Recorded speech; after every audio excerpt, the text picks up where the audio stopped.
On repart vers l'ouest en ce mois de juin 2025, mais cette fois-ci en Bretagne pour le tournoi de Trécesson. Tournoi qui propose un cadre superbe car il nous permet d'admirer en arrière-plan son château, ce qui a toujours plus de gueule. Mais pour le coup, le vrai petit truc en plus du tournoi se trouvait dans les toilettes sèches, où l'on pouvait trouver ces petites boîtes à musique. Ainsi, si t'avais une grosse chiasse d'avant-tournoi, mais que t'étais gêné à l'idée que l'on puisse t'entendre, tu pouvais jouer une joyeuse mélodie afin de camoufler ton boucan. Blague à part, sportivement, on peut relever 2 points sur cette compétition. Le premier est individuel, car c'est la première fois que je vais me frotter au lisse plateau. Et le deuxième est collectif, car nous présentons une équipe réduite. En effet, nous ne sommes que 6 à faire le déplacement. Et vu les profils présents, je vais sûrement me retrouver à voir ma gueule à tous les rounds.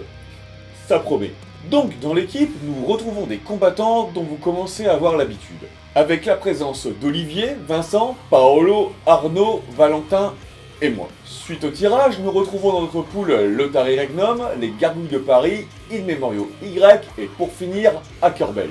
Nouvelle équipe, mais qui s'est déjà fait remarquer en terminant 3ème à Saint-Lô pour son tout premier tournoi. Perso, moi, c'est leur nom qui me fume. Car si s'appelait le bouc noir, ça permet de faire un blason qui fait très franchise de sport américaine, il n'en reste pas moins qu'il n'y a pas un, mais 2 groupes de black metal qui portent ce nom. Du coup, c'est très rigolo quand on cherche leur combat sur YouTube. En tout cas, j'ai pas su lequel mettre en avant pour la blague, parce que pour les deux, c'est pas ouf. Et on commence avec Hackerbells. Valentin se fait mettre au sol, mais Polo suit et percute le basque en difficulté. Malheureusement, le runner adverse s'invite aussi et le couche. Pire encore, l'Hackerbells que Polo a bien fait s'allonger sur Valentin se relève, sous le regard approbatif de l'arbitre qui n'a clairement pas les yeux en face des trous et vient me frapper, me forçant à une double chute. Double chute d'Olivier et ils nous prennent le premier round. Sur le deuxième, tout le monde y va de son petit duel jusqu'à ce que les runners décident de se séparer.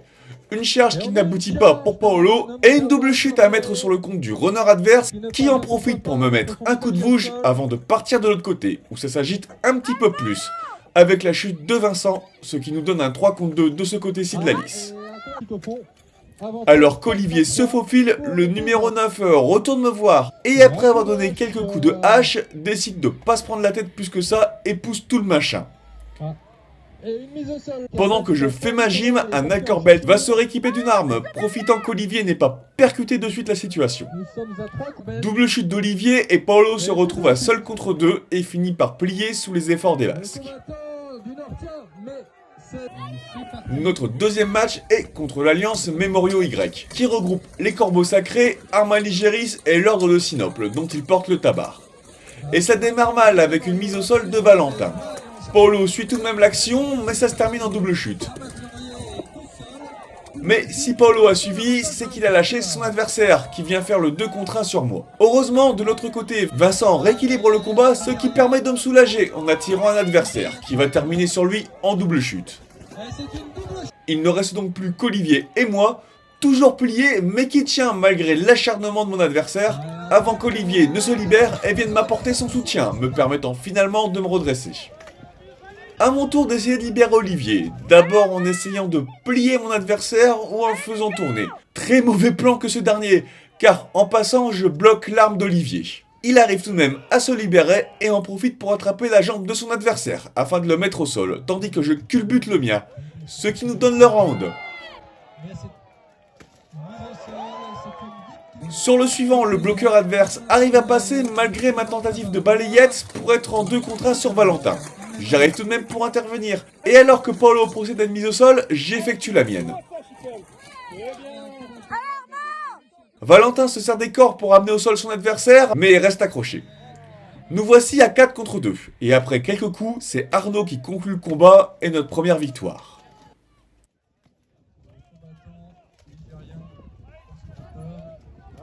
On rencontre ensuite les Gargouilles de Paris, qui enfoncent directement notre runner et essaient de l'isoler, mais c'est Vincent qui procède à la première mise au sol.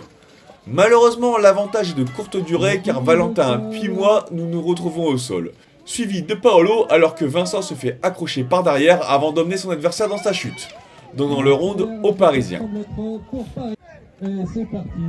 Le deuxième commence avec l'ailier qui décroche afin de tamponner Paolo qui était concentré sur son adversaire. Avantage aux Gargouilles qui en profitent pour dérouler en enchaînant sur la mise au sol de Valentin. 5 contre 3, mais on s'accroche, comme je le fais désespérément à la lisse avant de tomber en double chute. 4 contre 2 dans un coin, ça va être compliqué, mais Olivier arrive à faire une mise au sol, seulement il est aussi considéré éliminé, et la victoire revient aux gargouilles sur ce combat à sens unique. On termine contre les Lotari Regnum, et ça commence bien avec un gant qui part sur un coup de hache de Valentin. Alors qu'à l'opposé, on s'accroche à moi. Tentative de prise d'arme sur Vincent, mais Paolo arrive derrière avant qu'on ne l'attrape à son tour. Tout le monde se réécarte, puis Paolo tente une charge de genoux et en profite pour changer d'arme pour frapper le Lotari tenu par Valentin. Olivier s'échappe et Vincent tente une prise, mais le score est comme moi, toujours bloqué. Paolo vient aider Vincent qui met tout son poids sur le Lotari, qui tient le coup, mais il finit par tomber en même temps qu'un de ses camarades suite à une prise d'Olivier. 5 contre 2, le round semble plié, mais rien n'est jamais fini, comme le prouve ici notre adversaire. Mais c'est Vincent qui prend la relève, et cette fois, il achève l'adversaire. On mène donc la danse pour l'instant sur ce combat. Et comme au premier round j'étais bien, je me remets dans la même position pour celui-ci, en essayant tout de même d'aider Arnaud de temps à autre. Le runner adverse arrive à passer Paolo pour aller charger Arnaud. Paolo suit et met les deux au sol, se retrouvant ainsi face à l'ancien vis-à-vis d'Arnaud alors que Valentin se fait mettre au sol. Paolo charge ensuite, fait une feinte et va aider Olivier pour un rapide 2 contre 1 qui ne sera pas efficace. Alors que de l'autre côté, c'est moi qui subis. Bonne mise au sol de la part d'un Lotari et nous voici à 4 contre 2. Et que ce soit moi ou Olivier, on est chacun dans une position précaire. Et c'est moi qui finis par chuter et offrir l'égalisation en Lorrain. Tout est à recommencer et cette fois c'est à gauche que je vais tenir la lisse, laissant le côté droit à Vincent, alors qu'Olivier passe ailier sur cette ultime ronde qui démarre par une double chute. Le runner Lotari enchaîne les allers-retours dans la lisse, juste entrecoupé d'échanges de tentatives de balayette avec Paolo. Arnaud arrive à me libérer et j'en profite pour en choper un que j'écrase de tout mon poids avant de le décrocher pour terminer ma mise au sol. Je vais directement aider Arnaud, mais on sent que la fatigue est déjà bien présente. Comme le duel est sécurisé par Arnaud, je décide d'aller aider de l'autre côté où ça remue plus. À peine le temps d'arriver que j'ai une double chute dans les jambes. Je bifurque vers Olivier afin de donner la dernière impulsion pour culbuter le dernier adversaire et nous faire remporter la victoire. On termine ainsi les poules sur une victoire, ce qui nous donne un ratio de 2 victoires pour 2 défaites. Comme d'hab quoi. Tournoi où j'ai dû faire tous les rounds, ce qui est une première pour moi dont je ne me sentais pas forcément capable. Mais je m'en suis pas trop mal tiré. Tellement que dans ma tête, lorsque j'étais en slip sous le Barnum, ben c'était ça.